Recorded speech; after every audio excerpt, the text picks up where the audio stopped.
Aurora, Colorado, Newtown, Connecticut, the Washington Navy Yard. The list seems to just keep getting longer and longer. And now LAX, a scene of chaos, an active shooter on attack.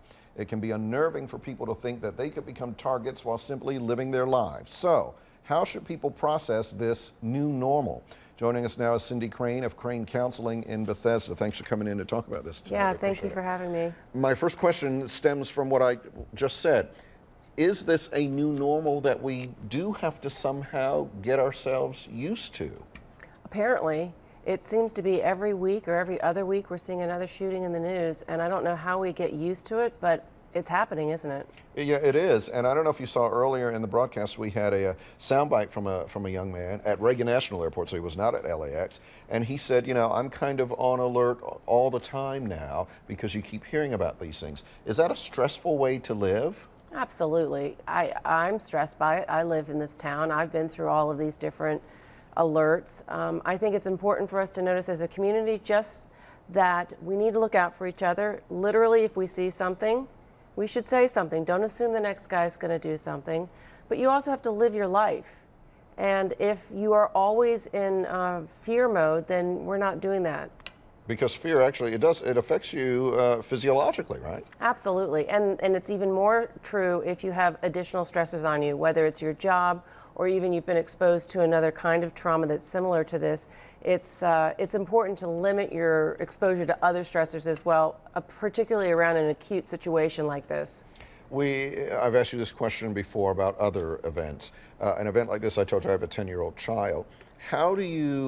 What do you say to a child who sees something like this? Now, this one wasn't here, but it's in an airport, and most of us travel, and a child thinks, you know, especially with all the security they see, that's something that's relatively safe. How do you explain this to them? How do you characterize it for them?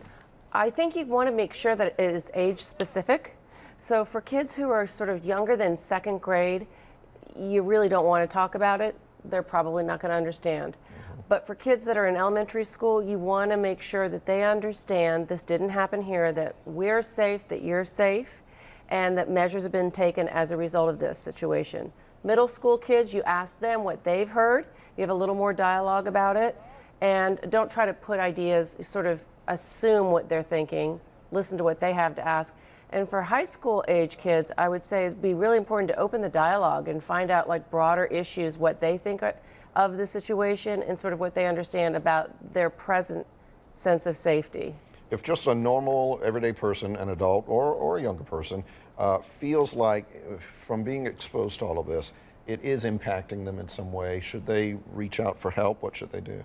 Absolutely. If you start to feel like you're not able to go about your daily life, if it's getting in the way of your ability to do your job, to be with friends, if you're isolating, if you find that you're not able to just sort of even drive down the road, it could be something completely unrelated, then it's time to talk to others, and especially talk to your friends, to your family, and then if that's not enough, to talk to a professional, talk to a therapist.